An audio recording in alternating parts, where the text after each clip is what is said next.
Hello, everybody. This is Purge. Wait, no, he's Purge. I'm Zyori. Okay, we're back. Woo! Game number 2, Team eHug versus paiN Gaming. That was a super sick game. I loved all the team fights. The ganks were really, really close, and what a sick comeback from paiN.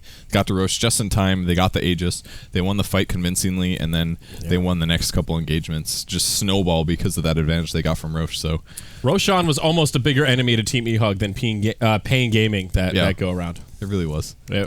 Tough. Lots of bait around the Rosh pit. Well, let's look at this draft, see what's going on here in Game 2. paiN Gaming, one victory away from taking the series. But here's that first pick, Batrider. We saw it banned out in the first couplet of Game 1. And I think I said, man, paiN are not afraid to pick this guy up straight away. That is your Tavo go-to hero for the offlane. And paiN also, again, banned the same heroes at the beginning. They banned Venge as well as the Lion, but Witch Doctor pick again from eHug, which I think is fine.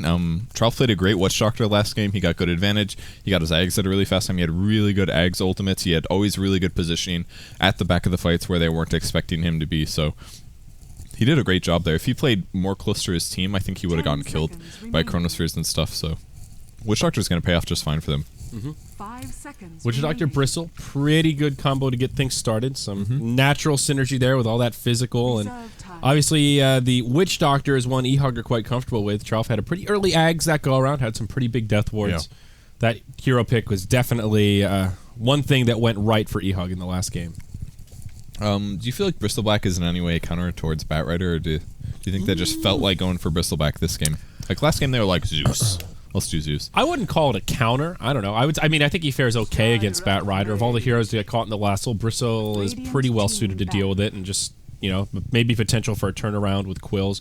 I think it's more of a comfort pick, maybe a sign that they are going for more of a minus armor, physical core lineup with a Witch Doctor Bristle. If Shadow Fiend doesn't get banned out here, I would imagine Team eHug would be pretty eager to pick him up. And there's the Zeus ban. They don't want to play against it. I thought Infinity played really well last game. He maybe died a couple times when he shouldn't have, like that haste rune and stuff like that. But Sky is pretty good against Bristle in some ways because you can really amp the damage that you're doing. If you're going to go through his back, you might as well go a little faster. So it works out. But the downside then is that, again, we've been talking about how little armor he has. He's got no armor, and everything that eHug has right now is physical. So I think Sky's going to have to be really careful here in the upcoming couple team fights. If he doesn't get a Ghost Scepter rapidly, he's going to just die really quick. Yeah, you were talking about Skywrath earlier today when we were casting, and one of the things you mentioned was his low armor, so it does seem like an interesting game to pick him up here, but it is great synergy with the Batrider. Hit somebody in the lasso, lock him in place, similar to that like Skywrath LC duo. Keep him in place, hit him with that ulti there, your Mystic Flare, and it's pretty dirty. So bans coming. A TA again. We saw TA ban last game as well. Maybe they expect one of paiN's players to be I feel like that could be a respect ban. I'm not sure. Thinking back, I feel like Boreal banned TA at least once or twice the other day. TA is really good against Witch Doctor too, in a lot of ways, because if you jump on the Witch Doctor, it's like a 2-shot. If you're any like farmed core, like stunning him in time is tough. His projectile speed is slow.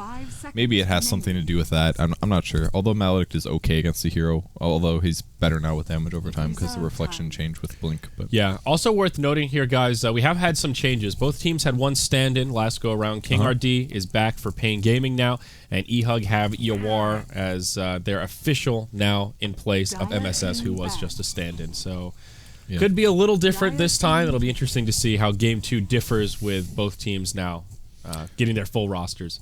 And there's Sniper ban, and again we're seeing a Viper ban. I guess they just it's probably a targeted ban. They probably see paiN pick Viper a lot, so that's probably why I see it get banned. So eHug will pick up Shadow Fiend. There it is. Sometimes you get him. Now, does Infinity always play mid for them, or does Iawar? I think usually he plays mid. It might be sort of like the way NIP does it, where Era plays safe lane unless it's Shadow Fiend or one or two very specific heroes that he prefers to take to the mid lane. I think eHug do it a similar way. For Shadow Fiend, I'm not sure. I haven't cast enough eHug recently to be able to say with confidence who plays it and what lane they put it in. Well, there's the continuation of the minus armor. This draft looks a lot more like a DAC draft. Shadow Fiend, Bristleback, Witch Doctor. 3 physical damage heroes. Shadow Fiend obviously has magic. I'm using the wrong draft screen. This is Star Ladder, not the Summit. Sorry about that, folks. That's my bad. Derp wagon over here. We almost. I mean, production. What are you doing? Come on, Brian. We almost ruined the whole tournament. Sorry about that, guys. Whoops, that's my bad. Really typical physical damage draft. Shadow Fiend Aura is minus armor. Bristleback does physical. Witch Doctor does physical. So those three together have really good synergy. And paiN's going more for silences and stuns. I grab a Slark, who's pretty evasive. Slark has slight counters as from Batrider and Sky, but as long as he presses that little C button or Q, depending on how you play, he's going to be just fine. Yeah. Earthshaker's good against him, though, so it's maybe not the best pick here, but it gives him the ability to solo kill some supports, definitely. Yeah, Slark, pretty snowbally. I like it with all the minus armor. He can do some pretty big damage here. A lot of good team fight for eHug. This is like a team fight roster that 15 minutes in, I feel like could really be scary if they're grouped up trying to knock down some towers. Like a Dazzle final pick here. What a DAC lineup right there. Yeah, seriously. Dazzle, yeah, I think. Can't imagine paiN Gaming will let the Dazzle slip through, though. That feels a little too obvious. Dazzle's really good for making them do more damage, but I feel like a defensive weave is pretty bad against what paiN Gaming's throwing out right now with Earthshaker Skybat. That's all magic. That's true. So I don't know, and against I don't know if Grave is the best against some of these heroes either. I don't know. I'm not entirely sure. I feel like there's maybe even like a Shadow Demon would be better than a Dazzle, but it's not as good for boosting your damage, so I'm not entirely sure. Yeah. So I feel like paiN is very offensive heroes right now, so more defensive support might be better, but Dazzle doesn't quite fit the bill in my opinion. Well, here's Queen of paiN, so more aggression. paiN Gaming will bring the fight to them, and they're sticking true to this lack of physical damage here. It's basically all magical and now a little pure mixed in there. Quap's really good against Slark because you can do Scream as well as the ultimate, even if he's Shadow Dance. It's pretty good 1v1 versus Shadow Fiend. Quap has one of the best lane controls right now. Due to the dagger being such good harass, she has a ranged attack, and of course she can blink. So if somebody's in a bad spot, you can chase so easily. But she's not that great against Bristle, I feel. Killing Bristle is going to be a little difficult, but she's going to aim mostly for Slark, Shadow Fiend, and Witch Doctor as the game goes on. Yeah, like you were mentioning, another hero that's good against Slark, having ground target abilities to blow him up if he tries to make his getaway. Remember, we had a Shadow Fiend matchup earlier today, but he got wrecked because of the fissure when Relic was playing. So that's something that SF has to be really careful about this game, especially because Quap already is a dangerous hero. If he also gets fissured on top of that, we could easily see Quap outplaying a Shadow Fiend, or at least getting a kill. However you define outplaying. Spectre is going to get banned, actually. That's their hard carry. Spec pretty good at diving on Shadow Fiend. Would have cleaned up Witch Doctor easy with Radiance. Not necessarily good against Bristleback Slark, but so they would have been good at wrecking the Shadow Fiend in the Witch Doctor. And then a Disruptor ban finally is what they're fearing. Okay, so Disruptor, another really good teamfight support, no doubt about that. Can really help continue the snowball. This is a pretty aggressive lineup. A lot of chasing, a lot of catch, and Disruptor very powerful when you're taking those kind of fights where you're the bullies and the opposition are running away. There's no running from a glimpse. So I see why they're afraid of it with all these scary carries. But that does leave the Dazzle open, like I was talking about. Shadow Demon, as you mentioned. Who else is here? They want to switch it up and take a support to give them some different damage types. An Ancient Apparition could be something they try. This isn't an Ancient Apparition game. There's not enough aggressive heroes. They have too many. Like, pretty spread out. A is better for when you have ganking cores, and Shadow Fiend, Bristleback are not going to gank. Slark can gank, but they need something that's just general team fight, I think, or maybe defensive against the Earthshaker or the Sky. So, I don't know. Dazzler or Shadow Demon I could definitely see, but I'm sure there's something else that I'm forgetting. Defensive supports. You could do like Triumph Protector or something, but it's not very good against Batrider. A Batten could be okay here. Decent against the Bat. It'd be okay. It's really good with Bristleback because he's always playing really aggressive. Yeah. Can really make his laning stage easy. You can remove silences, you can remove lassos if you cast it properly. It's pretty good with Slark because Slark plays really aggressive. The only downside is that your gank would be even worse than it is, and they already don't have very good gank heroes, so it'd make them. And a Witch Doctor ganking is not even that good either because you're very, very much dependent on how well the bounces are. So they're going to go with the Crystal Maiden. So this kind of it makes sense. We almost never see CMs right now in picks, but you know what's wrong with the little doggy in your life? Yeah, the aura is great with this lineup. Bristleback and Shadow Fiend in particular really benefit from that mana aura. Yeah. Spam out those quills. Slark even too. Yeah, so that's true. He's got huge. He'll run out sometimes. Low cooldown spells that he can spam, and even Witch Doctor. You know, he's got some mana issues, so now he can Regen mana, regen health. I like the pick here. Also, she's a support that can farm in the jungle. So if it does end up being a slower-paced game, she can definitely get her own and start looking towards a blink or what have you. So she can jungle, she can gank really well. Frostbite's really good against Queen of Pain. It's a 3-second stun against Quap, essentially, because Quap can't then blink. And the cooldown's lower. At level 4, it's a 7-second cooldown, so you can get a huge amount of duration disable against Quap. And they pick an Anti-Mage finally. Crystal Maiden's almost good against that, similar principles that you can Frostbite, but the main point is that eHug's got really weak disables, so I think we'll see Anti-Mage pretty much do whatever he wants here unless Crystal Maiden has a good game. And maybe we'll see an Orchid on... God, I don't even know. How are they going to kill Anti-Mage? I'm not sure. I like this Anti-Mage final pick. I think It's good, I think. kind of rounds out this roster very nicely. You have all this huge magic damage, and now you've got a big physical damage dealer who also still has some good magic burst of his own with that Mana Void. Yeah. I'd probably target the Witch Doctor for that one. We all know that CM has actually no mana, so... Yeah. Yeah. Well, she'll cast like 3 spells and then she'll be completely out as well, so that's another thing to point out. But yeah. Not one of the crazy, oh my god, it's a Storm Spirit Mana Void kind of games, but still a very useful skill, no doubt about it. Alright, King RD on this Earthshaker.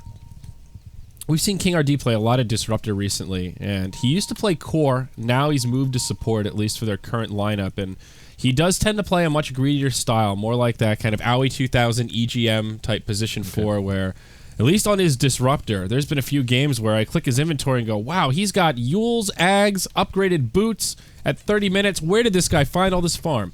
So I would not be surprised if this Earthshaker gets a Blink Dagger at a pretty decent timing this game. Something to keep an eye out for. He's got really good mechanics too. He makes really fast decisions in team fights. It's on play line the other day in the Summit 3 tournament, or the Summit 3 qualifier thing. So you did a really good job there.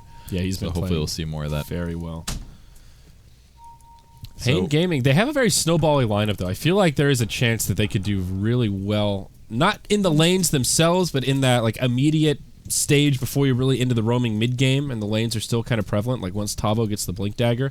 This is also a comfort pick for him. This is sort of a go-to, and similar to the Earthshaker, I would expect this bat to have a very fast blink. He's not afraid to just move into the jungle at level 1. Normally something that bat riders try to stay away from, but he's done pretty well with it. More importantly, he can try to maybe block top a little bit and then shift into the jungle once there's a bunch of stacks from the Earthshaker. Usually we see a lot of stacking from less capable supports like Earthshaker or A or things like that that don't do as much early in the lane. So I suppose the Earthshaker could even just block out the top lane and maybe get him that level 2 in the lane right away. That's a really good point. Or maybe even level 3 would do a lot more, because then you have double the damage coming out of Firefly, or maybe you can get 50% more out of Napalm, although that's halved against creeps. But you know, a little bit of blocking could really help out a lot of lanes. Yeah, you're definitely right about that. I'm actually a little scared for eHug though. I feel like the paiN lineup is a lot more consistent looking, and the Anti-Mage pick is really something that they don't have a lot of solutions to, at least for a while. This draft they have... It's Frostbite and Stun from Witch Doctor. That's it. Like, you took the words right out of my mouth, man. They are lacking on control. They've got a very scary, like, outside of crowd controls, let's see who can do more damage in a team fight. Yeah. They can put out a huge amount of AoE physical damage, but... And AM's so hard to deal with even as an SF, because, like, killing Anti-Mage illusions as SF, like, yeah, sure, you can get a lot of right-click, but as soon as he mantas on you, like... You might have that like half second where you take too much damage and not target the right person. Yawar is actually playing the Shadow Fiend, by the way. Because he will be going mid with Infinity going to the safe lane as Slark. So alright, so they will switch it up here, yeah. Similar to that NIP style. It's becoming a bit more common to see teams be more flexible with their lanes and, you know, not have those really strict carved out roles. No CM Arcana though, so I don't know what to think about this, but Ryu Zal, man, not filling the viewers with confidence in your CM experience here. And again, they do the same thing. They block the large camp with their Observer Ward. This gives them vision of the side lane, and most importantly, prevents the offlaner from getting the Radiant advantage, which is pulling the large camp over the lane to deny creeps and gets themselves some creep equilibrium advantage. So and even just leech XP as those creeps die. So we'll see a battle for this top bounty rune. Looks like the bottom one will be secured by the Anti-Mage. No problem. Top one gets secured by the Quap. Double bounty runes for paiN Gaming. They've statistically won already, Purge. It's over. I forget what the numbers are, but it's actually there is a minor correlation of getting both bounty runes and winning. So I would say that Shadow Fiend is really focused on his block this game because it's a quap, and also because there's an Earthshaker on the enemy team. It's just so scary if he gets a bad block, he's going to have a rough time. Like, quap already has a big damage advantage, so making sure that he can get at least a couple CS is really important here. So what is it? 64 on the quap compared to the 49 of the Shadow Fiend before he gets souls. And that's a pretty big difference. And there's daggers as well. If he had to deal with dagger and attacking uphill, it's just there's no way he gets any of the first wave kind of a thing, assuming the quap plays it correctly. So it's a lot safer if he gets a better block. He's actually not having the best time here. Yeah, HFN getting the bulk of these initial last hits. Oh, Yawar still in Strug City. This is painful. Yeah. So we have Trelf sitting in the dual off lane with the Bristleback. The pulls have begun by the Skywrath Mage. We'll see. I guess he is going to connect. Yeah, he'll be okay on timing here. But it's actually really good to shut down the anti-mage. This is one solution to dealing with a hero that you have no solutions to. You just make sure they don't have a good game. Wow, there's the kill, and that's it. A fissure. Oh my, that happened quick. I missed it. Sorry about that, folks. That's a dead Shadow Fiend. So fissure as well as a quap. And that's the stuff that you have to deal with when you're playing SF versus quap mid. It's not just the SF versus quap, it's with the Earthshaker stun as well. He probably would have had enough damage otherwise. King RD now rotates into the Radiant jungle. Maybe they can find something here. MJW on the run. Bristleback only level 1, so doesn't even have the Bristleback ability. There's the block out. This should be another kill. 40R coming in. The Coconut bouncing around. He'll have another blink. There it is. Hops forward, and that's a kill on the Bristleback. Goes to 40R. And all of a sudden, it's a 2-for-0 up top. We'll see the Bat Rider go down. So they do get a counter kill there. That's pretty big. But so I like it when CMs do this. I don't think he pulled, but what he probably did is he jungled till he hit 2. And rather than grabbing his aura, he grabbed Nova instead. And then he shifted to the top lane when Bat Rider wasn't expecting it and had 2 disables instead of just 1. And as long as you set up with the pounce after the first disable or with the frostbite, then you should be able to keep the Bat Rider from going into like flying over cliffs and crap like that. Earthshaker killing again on the mid lane. Oh my god, Purge, I am not batting 1,000 this go around. I mean, these kills are coming out in like a matter of seconds. I blink and people are dead. This Shadow Fiend is crippled though. He's got 1 soul. He's died twice in 2 minutes. He can't even TB back to lane. He's actually walking there. He was actually fairing himself a salve there, so his HP must have been a bit low, and the quap was able to punish it. Right, so I'm gonna own this mini map. This is me here. All right, okay. Eyes on the mini. I didn't see any of the kills either. I was talking about other stuff. So. Yeah, no, I mean this is the time to put pressure on Shadow Fiend. I mean, he dies so fast because he just doesn't have any stats, and I mean, luckily for him, CM can stack up and find some recovery for him. They'll have a rotation, and a couple of raises will push back the quap. Meanwhile, in the Radiant jungle, Baga pulling them into the jungle. Okay, just making some space for the anti-mage. So this wave's gonna push now. I assume these creeps won't get cleared by the tower or anything like that. So they will get some experience out of this, but they've got to be pretty careful here. We've got a stick on Wish Doctor and a stick on MJW as well. So they have the ability to maybe survive through some of these nukes due to the amount of arcane bolts that'll be thrown out, but they've got to be a little careful. And even Treff, look how far back he's sitting. He wants them to think that there's only one hero that way he can show up and maybe get a double stun and they can turn things. And that's what might happen here. There it is. He turns back in. Great splitting though. Okay, no Cast bounces. isn't gonna bounce. It does force them to disengage and pushes them back from the bristle. Now, Slark is just free farming away. Courier is bringing out not a Midas. That's just a beginnings of an Aquila. Wraithband and some fixins there. So, no fast Midas. Could still be in the cards for the Slark, but opting for some mana regen for now. Tavo, utilizing that XP he got in the mid lane, will now just move into the jungle, already halfway through level 4. Brown Boots, 900 gold at 4 minutes. He's well on his way to a blink at a good time.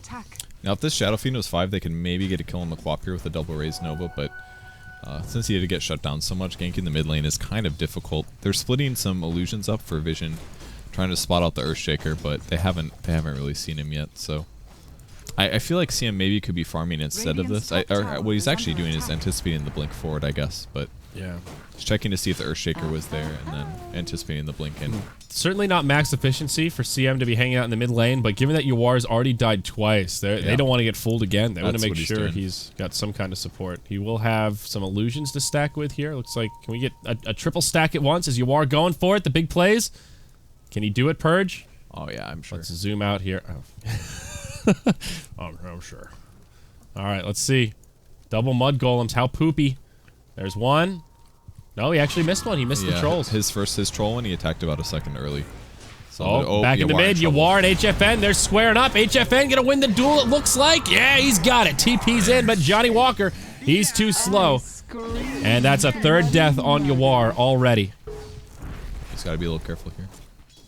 Man, that's really rough for Yawar, especially coming off of another team almost winning the game, and all of a sudden he's just dying a lot in the mid lane. You really can't get out lane that hard when you're playing a hero like Shadow Fiend. It just makes things very, very difficult. Yeah. Well, who is the saving grace for the Dire? I guess the Slark is farming very nicely, but that is not coming for free. You've got a Bat farming very well. Earthshaker able to leech just a little bit of experience from that top lane. MJW getting a fair bit out of the off lane here. He's got 28 last hits at least. Power treads up. Nothing crazy on the bristle, but not getting shut down like this Shadow Fiend is, that's for sure. Yeah, he's almost 6. Batrider's as well, though, and Batrider looks like he's skimping out. Oh, man, look at all these stacks. He's actually going to farm his Blink very, very shortly. He's not that far away at all. Yeah. Yeah, this is how he does it. This super greedy. He sipped a bottle charge from the Quap mid, and yeah, he's going to try to do this on Brown Boots, I think. He should be pretty successful. He'll kill this camp and maybe the small camp as well. No, he'll just be... He's actually really close to dying. It's got to be a little careful, but this camp will die pretty rapidly. Yeah. That's 6. That'll give him probably 1,800 gold or something like that. A little bit more, actually. He's going to hit almost 2k. No, he will hit 2k from this. God damn it, as we're looking at that, they killed a Bristle down bottom. Wow, look at them all die to the pretty fire. Oh, Jesus. Way more important. 4DR gets the last hit on the Bristleback, so... Well, not too crazy of a gank. Just a hasted up Quap rotating down. Now the Quap continues, goes mid. Oh my god, just drops the hammer all over Yawar. And again, CM TP's in, but I mean, how do you save a Shadow Fiend against that kind of burst damage? Now Shadow Fiend is level 5, and Quap is a whopping level 8. Halfway Almost through it 9. at that. Yeah. That's tough to come back from that one. On the bright side, Sonic Wave's on cooldown, so that won't be happening for a bit here. The CM pick's not really working out. They were hoping that they could roam with this, but I mean, the SFs are so behind mid. It takes CM a couple more levels to do the roaming, whereas Earthshaker's ready to go from level 1. It's just really tough for him. So is Slark free farming enough to turn this around for eHug? We look at the gold graph. It's already 2,500 net worth, 3,000 experience in favor of the Radiant. Slark hasn't gone for a Midas or any kind of crazy farming tool. He's ready to fight if need be, but so far he's just been left all by his lonesome. Yeah, and maxing out Dark Pack now is definitely the build to go, because, or at least at a semi rate, you can't really max out Pounce anymore because the damage has been nerfed so much that it only does 200 at level 4. So more Pounce levels. We see a smoke coming from the supports here. They're anticipating a TP to the top lane. The tower's almost dead as well, so they're almost surely pull a TP, and they also ward in the meantime. Really good to be efficient like that. But there's the glyph. Will we see TPs? I don't think so. They're actually setting up a gank mid with a blink dagger if they're in 8 minutes. Oh man, you are going to get ganked again. No, he's in the jungle right now. Well, they might find him though. They're suspicious. They know where he may be. The tier 1 tower up top falls. Here's the rotation. Batrider reveals the blink for a lasso onto Yawar. That's the way to do it. And surprisingly, a full wand from the Earthshaker here. Very rare that we see a full pickup like that. I guess that's against the Bristleback is what he's aiming for, but he also steals the kill, most importantly. He's like, I want that gold because I want to get closer to Blink. Yeah. And now the pressure mid. Listen, Bat. You've already got an 8-minute blink. Let's not get too greedy here. Sharing is caring. Yeah. I need a blink dagger too. We're on the same team.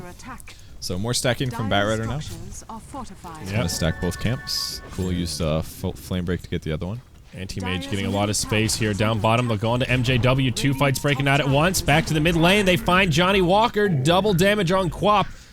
HFN and King RD just holding that high ground. They bring down the Witch Doctor. MJW presses forward, and 40R may come in for a kill attempt here. Baga taking a lot of damage from the Quills.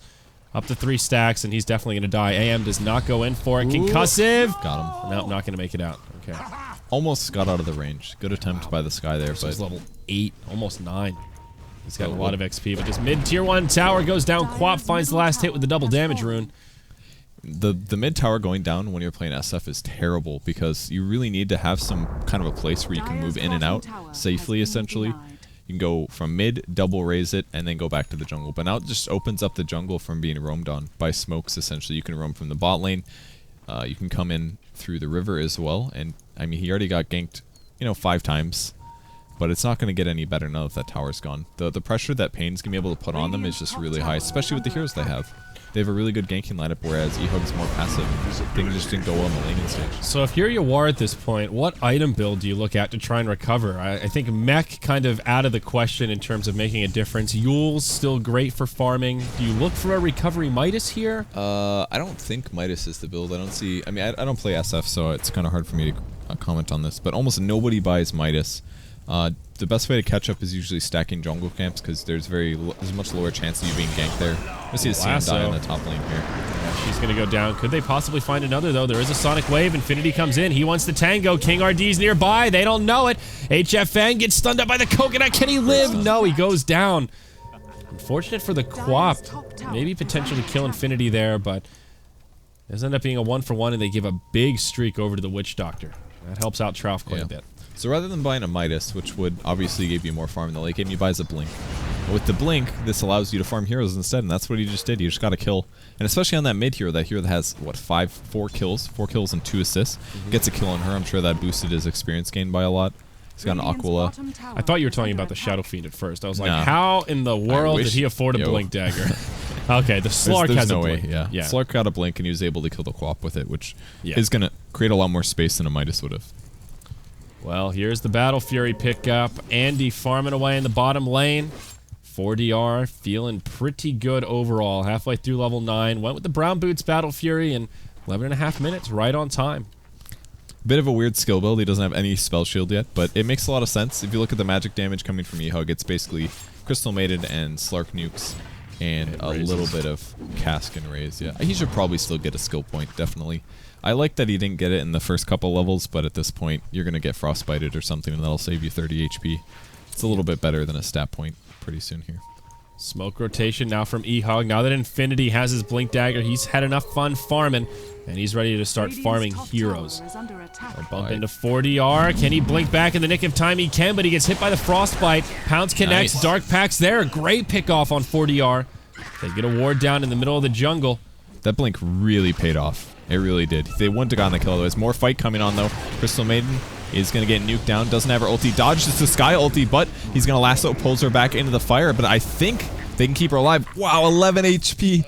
The wand save, and Tabo, I think. Oh, great dodge there. Infinity's going to miss. That was a lot of magic damage, but still dead. Wow. eHug turning things around. What a cleanup there. Not only are they going to steal the stack, but they got Anti-Mage, and then they are able to properly team fight and stay alive. I mean, even Crystal Maiden not dying there was really significant. I thought that hero was dead, but we could definitely put the blame on the Sky. Completely whiffed his ult.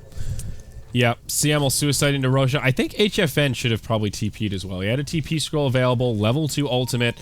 He could have possibly turned that around. Certainly would have helped change the paradigm of that exchange. Instead, he wants his Orchid, and for good reason. He will continue farming away. So Yawar does go for Mech. He's got a... He's actually done already. Wow.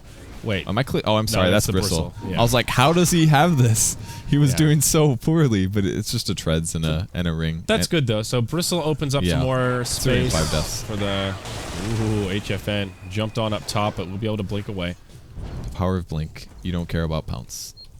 Pounce is like the weirdest but strongest disable in some ways. Like, doesn't work at all against Blink heroes, but it's so good against so many heroes. Yeah. So this gold lead was up towards of about 4,000 net worth. It is completely zeroed out now. It's actually eHug that have taken the experience edge also. They are right back in this game. MJW really likes mechs, I think. It's what I'm thinking. He just likes mech, favorite item. It does cost a lot more mana than it did before, but I think it's an item that's a little underbuilt right now. Almost nobody built it. They just get other items instead. Yeah, even though it does cause some mana issues for Bristle, still really good to give him all that extra armor, and he's pretty much always going to be in your team fight, so good carrier for it. HFN very close to his Orchid, though. Should have it out right around the 15-minute mark. Oh, mid. Infinity. He's got to get the Dark Pact off. He gets it. He'll be okay. All right. Lasso still available. Maybe they just turn on to Ryu Zaw. Crystal Maiden stayed a little too long, but she'll be okay, maybe. Yawar's there. He pushes him back. Now the reinitiation from Infinity. King RD hangs around a bit too long. paiN Gaming really starting to fall apart here after this amazing start against the Shadow Fiend. Yawar showing serious signs of recovery. 4.2k net worth. He's on the rise. And even Trouf, he's got 29 CS right now. What the heck? 1 kill, 1 death, 30 CS. He's just been farming, apparently. I haven't seen him in a while, but he's just been getting last hits, and this guy gets a fast Aghanims every single Witch Doctor game he plays. He does not. He's not inefficient in any way. Look, they're going to steal the stacks. Oh, if my. Bristle can get this, this is going to be really big because this is farm for Anti-Mage. He's got his Battle Fairy finish. He's shifting over. There's pings. Both sides have wards down in the same spot, so they know exactly what's going on. Very risky from NJW. He does not have team support with him. There's nobody nearby. He could be punished really hard for this. And Anti-Mage comes in to try and clean up the last hits. Bristle does get at least like a third of them, if not more. Now he's helping them farm. MJW plays so aggressive, it's great. Yeah. Well, that's great news for the Bristle. Not the end of the world for 4DR's Anti-Mage. Yeah. He at least gets a fair bit of it. And Quap's taking the rest of it, so it's not going on to the Anti-Mage. He stole most of the small stuff, but that's pretty good. We're still talking about, I don't know, that's probably 300 gold, 400 gold, something like that. Yep. And it forced them to move across the map quite a bit, so helped him out in a lot of different ways. Ogre Club is picked up. I think he's going to need to make a BKB this game. Most importantly, just to stop all the Earthshaker stuns since he's going to be playing so aggressive. If he gets a BKB, he can go to melee range on Earthshaker and he's got to kill every single time. So I think a BKB is the way to go. Plus it'll stop silence and all that other good stuff. Yep.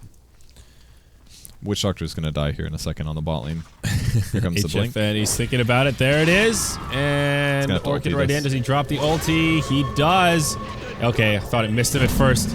Easy pick off. That's what you want to do once you get your Orchid. Perfect. Yep, good pick off there. Went through the Roche pit as well. If he goes through lane, there's a higher chance there being a ward, but there actually was no wards. The dire wards are more aggressive. We have one in the jungle and then one over by the Roche stack, which are decent wards, but unfortunately doesn't catch anybody going from mid top lane. They see Infinity use the Dark Pact. No way to cleanse the lasso. No Firefly, but do they have the damage to bring him down? The Ancient Seal's there, and that's a level 3 flame break. Yeah. Okay.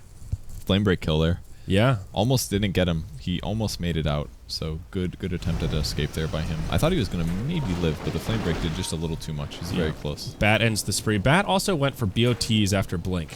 Forgot this is how Tavo likes to play it. Usually stays on the brown boots and then gets the teleport. You can kind of compare it to Boots of Travel in a slight way because it is 50 movement speed. It's like having an extra Boots of Speed on your hero. And also, if you ever see somebody farming out of position, you can just show up and blink on him. So it gives some good options. If you're doing well like he is, I mean, he's 1, 2, and 1. He's got 94 CS. He's so farmed here, and that's mostly from jungling. He did a little bit of offlane, I think. Just a little. He got and to now like he's gonna get a force. He got to level 3, died, and then after that it was all about the jungle. Okay.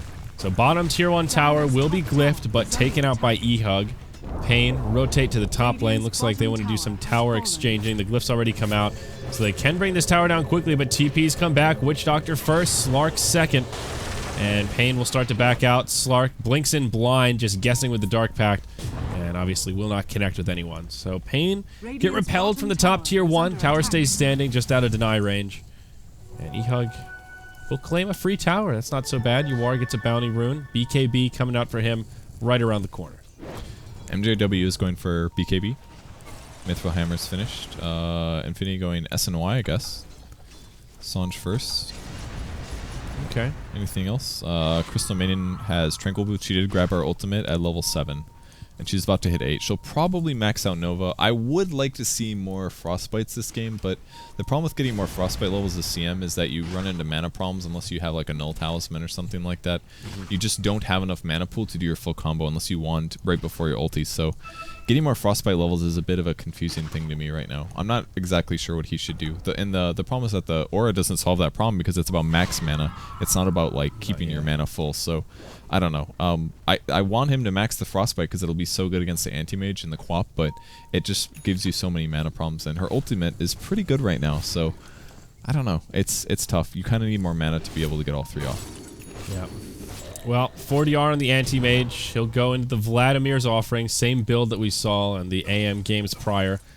And that's a Yule Scepter now out on the Quap. Looks like he's got it completed. Yep. Okay. So sure does. He can use that to stop Frostbite. Yeah, basically they can't kill him anymore. Unless they do like a, I don't know, Yule's combo on him to kill him with SF ult or something. But if he gets Frostbite, he can just send himself in the air. He'll stop taking damage. It's one of the downsides of Frostbite. You know, it doesn't. It's not a hard stun. It's just like a you can't blink or move. It's like Or attack. it's a half stun. It's a lazy stun. Yeah, I think it's an immobilize. I don't know what the exact name is. That is the actual Oh, is name, it? yeah. Nice. All right. Did it. It's like entangling claws on lone druid. Exactly. You're not stunned, but you can't really do anything. Might see Bristleback. Here we jump go. on. MJW. BKB. Oh, he BKBs. Lasso doesn't get used. And Tavo just goes to the low ground. They might just hand these Ancients over, and it looks like they will. Close call. They do force out a 10-second BKB charge, though. But he just got 200 gold from the Ancients, dude. That's like a kill. Yeah, true. It was good reaction time for him. I don't know if paiN was just trying to bait it. Probably I'm sure they saw that he had a Black King bar. Yep.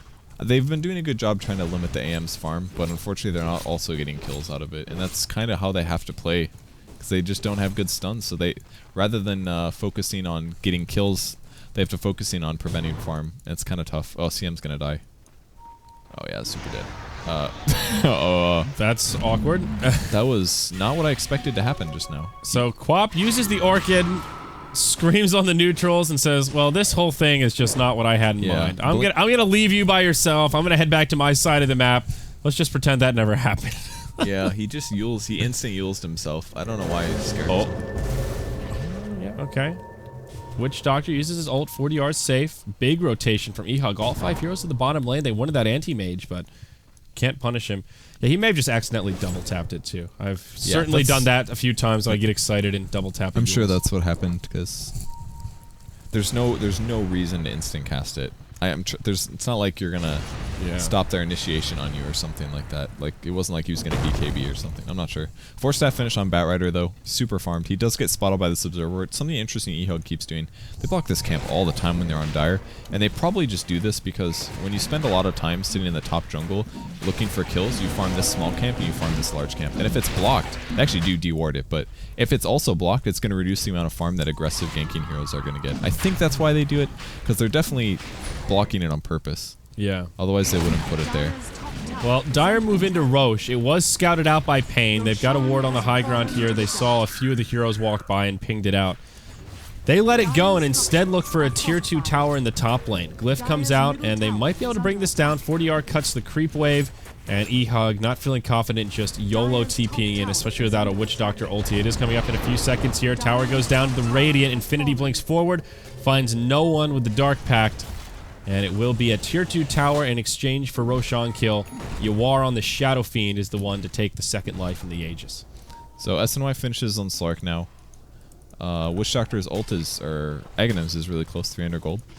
And CM hasn't really progressed in terms of items, so he's got to be careful. Tralf really has found a lot of farm. He's only 1 and 2, but 54 CS.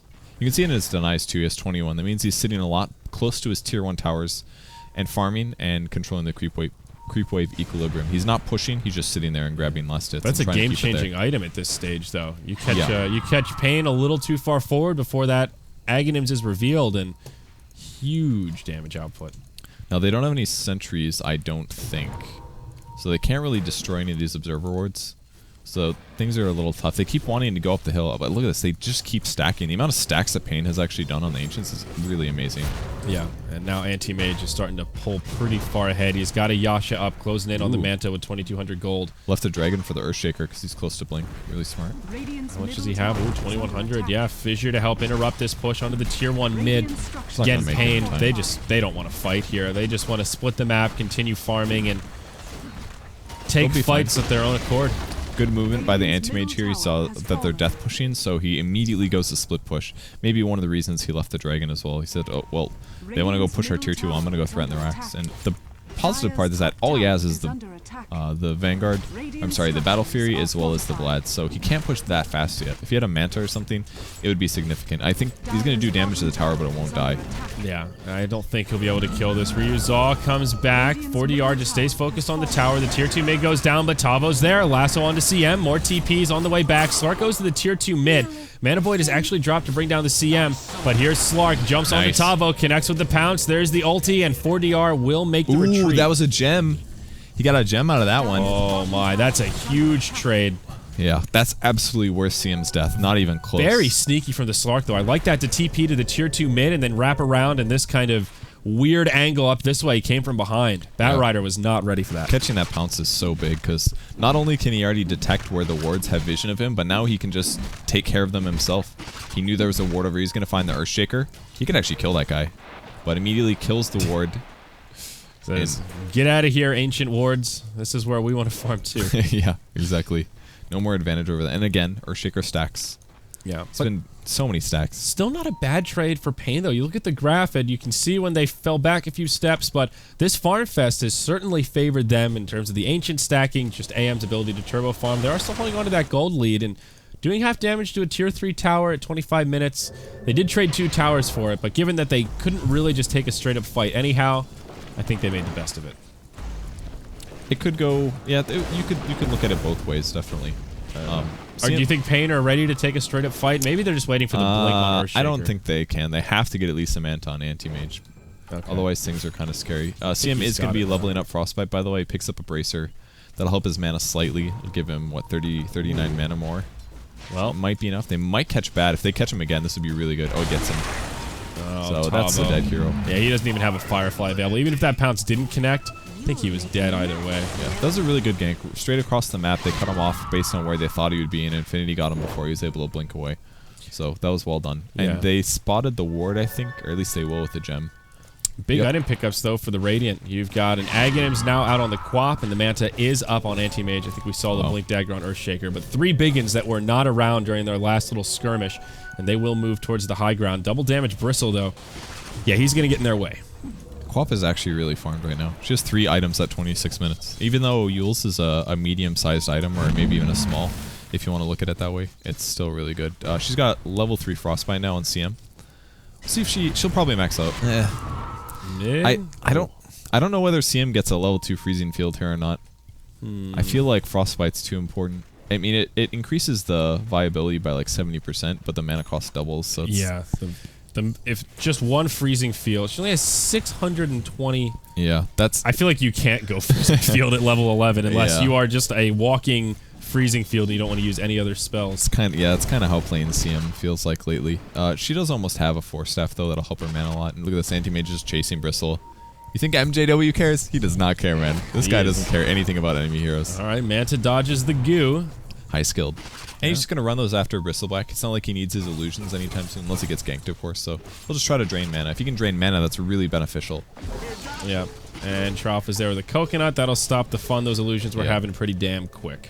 Witch Doctor actually really good against illusions, because it stuns him for 5 seconds instead of the hero 1. It's very similar to how it interacts with creeps, so that's one of the cool things about having Witch Doctor against. That is a very weird interaction. I actually didn't realize you got the creep stun duration on hero illusions. Yeah, I assume that's what just happened, because it looked like they were super stunned there, and it wasn't just because they were bouncing. Yeah. I think I've had that happen against. I played CK versus a Witch Doctor, and I was like, "Come on, CK sucks. Why does it work like this? Like, just give me a little edge here." The cask is like a black hole to my illusions. Yeah. Say goodnight to your Phantasm. paiN group up in the bottom lane to pressure this tier 2. eHug do the same on the other side of the map, and it looks like it'll just be tower for tower exchange. Quap and Shadow Fiend both finding last hits on the towers. Oh, look at SF's build here. What a weird build. He's like, BKB into crit. and this is the issue with Shadow Fiend versus Anti-Mage. You can't try to magic burst him down. It's about physical. It might catch an Earthshaker here. Good Frostbite. That's going to give him 2.5 seconds. He's going to be not moving. Raze maybe. Raze is not going to hit though, and they're going to put down the ulti. It does get him. Just barely. Definitely worth it. 80-second cooldown on Witch Doctor ulti. Might as well drop that thing. Bat Rider blinks forward, looking for a lasso. Can't catch one. Back towards the mid lane. 40R bumps into Yawar. There's no Aegis on you. He forces out the BKB. Now he just wants to escape. Blinks to the high ground as he gets pounced. TP's home, and well, would have liked to have a kill there, but forcing out a 10-second BKB charge for a TP scroll is not a bad trade. You know, one thing paiN does really well, in my opinion, is scare out the BKBs. I mean, maybe he didn't do it there. He wasn't expecting for Anti-Mage or Shadow Fiend to die. Shadow Fiend was missing 600 mana. He had 600 HP. That wasn't going to be a kill. As that got reduced, he would have lived. So, but he popped the BKB, and they did the same thing against MJW earlier, just forcing those out. Slark just hunting down Tavo right now. Invisibility rune online. Nothing Tavo can do about it. Throws out the flame break, and he's going to die. Infinity's doing great this game. He's not just playing like a hard carry Slark, he's just playing a ganking Slark. And he's not even using Shadow Blade to do it, he's just moving around the map and getting good initiations. He's playing really well. He's easily holding eHug into this game by like solely by himself. Yep. Not that his team's playing that bad, but you know, he's got a lot of kills. Yeah, he has to be. I mean, he's the one that was they were being the sacrificial lambs for him. He was solo farming the safe lane for most of that opener, and there needed to be a point where he comes and saves his team because they made a lot of space for him early on. Quap in the tree line nearby, Orchid eggs at the ready. Witch Doctor almost got the stun on AM, except he didn't realize he was right there. They could have killed him, maybe. But SF was doing pretty good damage against AM. Despite this very low net worth in comparison to AM, he's not bad in a right-click fight. Yeah. If he's taking the damage, Shadow Fiend's going to die first easily, but... AM's also holding on to 5,000 gold right now. Oh, so God, his really? net worth not quite even to what's in his inventory. All right, once he gets a heart, this isn't going to be a problem. Or a butterfly. He has a bunch of options that he can go for. Yeah, I'm curious what he gets. I think a butterfly could be good just given the nature of Shadow Fiend being far off in MKB. Slark probably doesn't really want to go MKB next item either. Nor Bristleback. Bristleback's going to want an AC. Yeah. Or a heart, so they're going to have to build MKBs. I think, but at the same vein, AM only has 1,400 HP right now. If he gets a heart, he's going up by, what, 66%? That's a pretty big HP increase, but the butterfly against the physical damage would just be so good. ODR gets scouted out in the Roche pit. He'll be able to blink out in time, but Infinity finds him. He gets first hit bashed by Roche. And Roche interrupts Blink Daggers as well, so as soon as Roche hit him, there was no way he could chase. Yeah. But they're going to try to get this. We'll see if paiN can come defend. Batrider's going to be on the high ground. Okay, the king of the pit. They've got to be careful. This is really tough. This is Radiant Vision. That he did it. There it is. Knock Bristleback on the high ground. He doesn't have a TP. This is huge. You are going to be put on the high ground as well. Oh my gosh, the quad ball hits so many. Infinity is really low as well. He's going to drop almost for sure. Buyback from the Shadow Fiend, though. Slark, can he live? They just need somebody to hop forward and close the gap. It's Batrider, throws it, but can't connect with the Flame Break. Bristle's still stuck on the high ground. Anti-Mage, meanwhile, he took out a tier 3 tower in the bottom lane. Oh, wow. Great split pushing from him. Bristle still trying to do a little bit of damage from the high ground, what little he can. They smoke up on the other side. Courier brings him a TP. Bristle no longer trapped, but Anti-Mage brings down Roche, gets the Aegis of the Immortal, and now MJW will feel the pain of 1,000 suns, but it's Drouth. He's got the ultimate. Oh, he's going to get him. 40 No. He may still live. Oh, my 40 God. 40 HP, are you kidding? I thought they got... I mean, that was only Aegis. Like, that shows you how bad your team is against an anti-mage. Not, you know, the heroes. Like, Tralf again, though, with the big plays. That was an amazing Death Ward. They even smoked to keep it extra sneaky. Now Infinity jumps in, gets a bash onto Baga. Finds the kill there, but now he's in big trouble. No ulti, and yeah, you're dead. Ooh, that was Gem 2.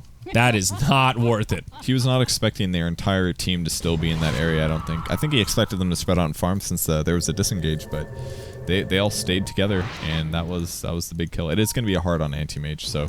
I mean, he almost died there.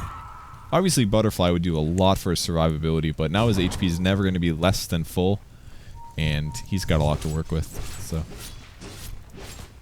What a rough game, man. They really needed SF, I think, to get more damage items here and not die as many times, because they needed him to deal with anti-mage, but, you know...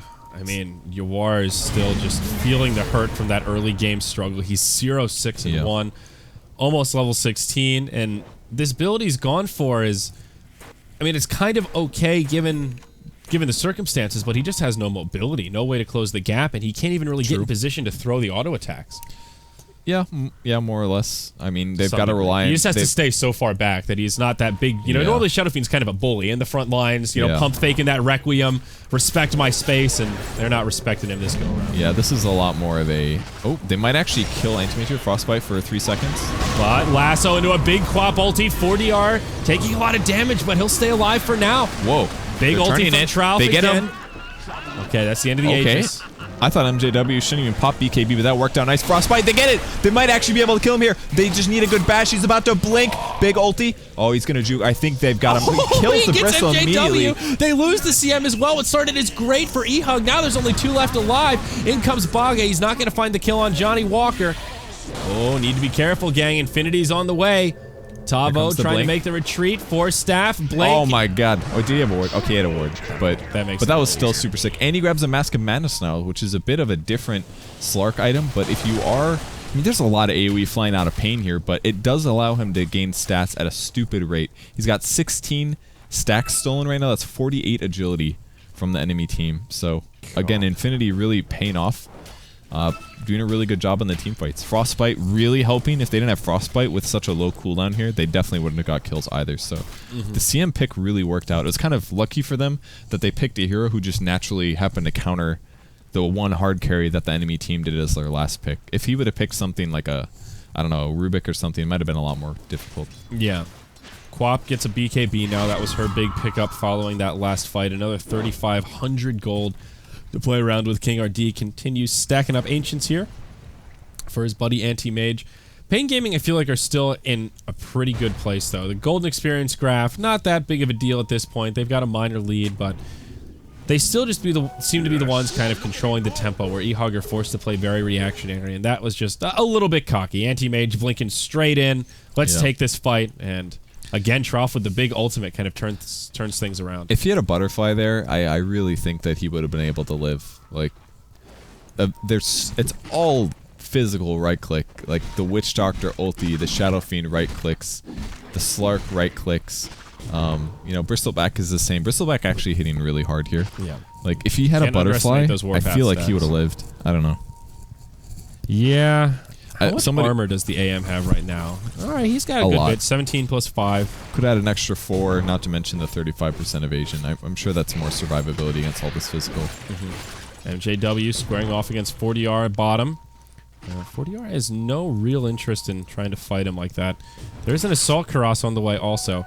Smart item pickup. Natural synergy on the Bristle, but works really well with this eHug team in general. Yeah, it's going to be a lot of minus armor. Now minus 11. So even though their physical damage is maybe not amazing right now, it's going to be even better with a minus 10 armor. That's like so much damage burst. But it's going to be an initiation on MJW. Big nukes there. He gets caught. Whoa. Wow, did he die. A lot of ults used though. Mana Void and the Sonic Wave. Whoa, Quap walks right into him. That's an Abyssal Blade to bring her down. Now the rest of the team follows up. King RD does not get the dunk that he was hoping for. 40R still in the fray, but the coconut bouncing around. Death Ward comes out. Does not really do much either. A couple of whiffed ultis there on both sides. Ends up just being a 1-for-1, it looks like. Slark is still alive, though. So this is really good for Quap bought back, rather. Okay, Quap's ready to continue fighting. Baga, ring around the Rosie. He's going to get caught out. Goes down. Abyssal Blade on the Slark helps a lot here. I like how he skips Scotty. We almost always see Scotty immediately on Slark, but Infinity going for a different item build really needs against Am. But Crystal Maiden in a bad spot. There's the Orchid on him. He's got a Force Staff in 2 seconds. Infinity goes in. Doesn't have ulti. He's got to be careful. He's almost out of mana. Bat Rider does not have a lasso. Just trying to chase down Infinity right now. CM goes down. There's your Dark Pack, but Infinity completely out of mana. They'll chase him down to Timbuktu, and it's a Sonic Wave to secure the kill. Seems the buyback from HFN was worth it, as they do finally bring down the Slark and end his dominating streak. No buyback available on him. That fight was just too long for Slark, basically. He actually ran out of mana entirely. MJW is back up, though.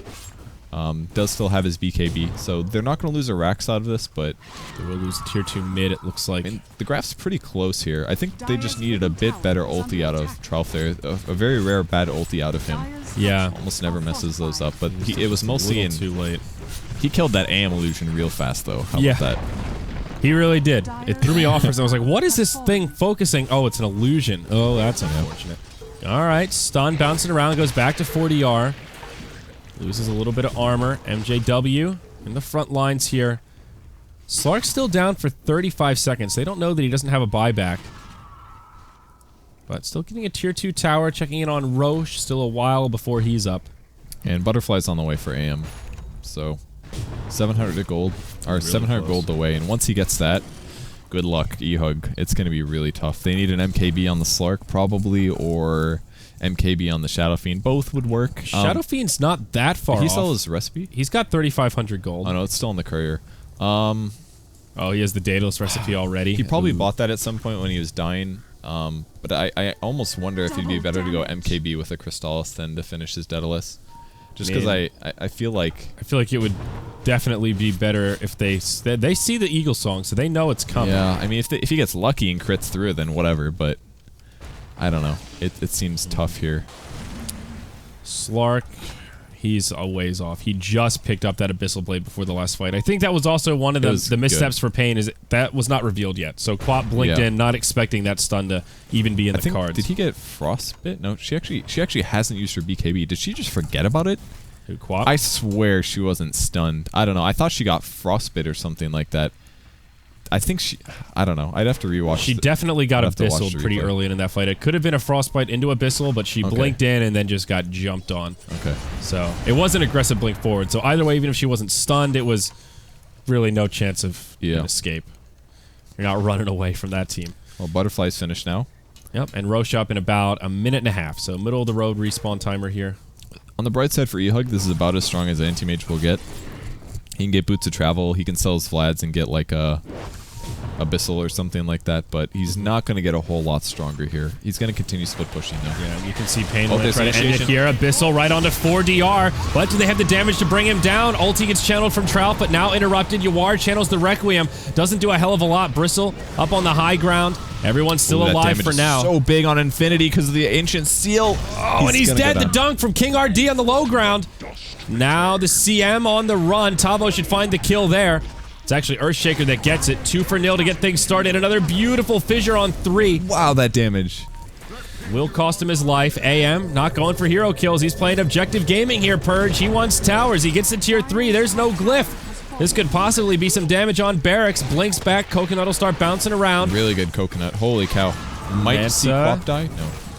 Goes back in on the MJW. There's your Mana Void, but just not enough damage. The Sonic Wave brings Yawar low. Anti-Mage, you'll finish him off. Now it's just Johnny Walker and MJW. Buy back onto the Shadow Fiend, though. Yawar wants to defend the base. He needs to defend this base, but without a Requiem, with minimal souls, how can he do it? There's no glyph.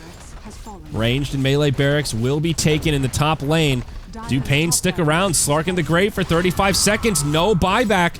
Purge, you mentioned him being capped out, and it looks like they're going to seize the moment and cripple this dire base. Yeah, that's really all they need to do. Oh, another initiation MJW. Do they have Sky Ult?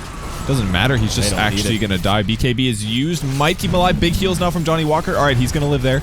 Decent save there. A little bit of frostbite on the anti-mage. Some stuns. There's the ulti again, but immediately Yules from Quap. He's been ready for that the whole time, and that just completely counteracts that support. That's a big ulti catching 3. Crystal Maiden will go down. Might even see Yawar in trouble. He blows up the Bat Rider really fast, especially with the AC from MJW. And they're going to retreat. No barracks lost on the mid lane. Will they get anybody else? Sky is out. Okay. And Quap as well is going to be just Don't think they'll get anything else. All things considered, a pretty good hold for eHug, especially for that mid. Roche, though. Can they defend Roche? They're running straight for it. MJW got decent HP. He's going in. He's going to right-click, I guess. 40R now, buyback from the Bat Rider. They want to defend Rose. HFN, he gets hit by the Abyssal, but Yules will keep him alive. Infinity has popped the ultimate, now on cooldown. And I don't think eHug want to go into the Roche pit, recognizing that if they get wiped here, paiN can just go straight for the base and cripple them. I think they'll be forced to hand it over. It's so tough to fight around Roshan when the enemy team has a Bat Rider. Like, he can essentially perma-stun one of your heroes because they'll just pull him onto the high ground. He doesn't have Bat Rider or Firefly anymore, but they don't really know that, and it's too dangerous to go in, so they just can't go. And they've lost all their tier 3s. All they have is 2 exposed sets of barracks. And if they lose one more, it's going to be almost impossible to win this. But yeah, I mean, the thing that really started that fight off bad, though, was the Mask of Madness on Slark, and he had Ancient Seal. He just, like, Scream of Pain took out, like, 500 HP or something insane. He just got blown up too quickly. Yeah. And he doesn't have a BKB yet, which he kind of needed in that fight. So we could maybe criticize his Mask of Madness a bit here. See a Frostbite, Manta split away. Okay, wow, this Quap is just so bloody farmed, though. Now picks up a Scythe of Vice, also has the Aegis of the Immortal, and an 8-second BKB. HFN's been very choosy about when he's gone Magic Immune. MJW, he tries to walk up to the high ground, gets hexed right away. BKB used by Tavo. Lasso pulls the Bristle back into the fight, but here's Infinity. Abyssal Blade onto 4DR. Trout tries to channel the ulti again, doesn't get much damage off. Requiem's used, and nobody dead. eHug looking for kills anywhere they can. King RD in the tree line. I think paiN will just make the retreat. They both had vision on the same spot. Will they grab the Quap? She's got a Abyssal, but 40R is there. Quap has an ulti before she goes down. No, gets finished off. That'll be the Aegis of the Immortal. Huge dunk from King RD on the high ground, though. They were ready and waiting for it. Johnny Walker in a lot of trouble. Sonic Wave will finish him off after the Mystic Flare brings him low. Now MJW on the run. Silenced up from the Orchid. They'll chase him down. Buyback from the Witch Doctor and buyback from the Shaker as well. MJW out of mana, soon to be out of life. Oh, Quap blinks forward, turns the beautiful CM into a fat little piggy. That piggy's gonna be roasted with an apple in its mouth as the GG is called. Damn. eHug, tap on out.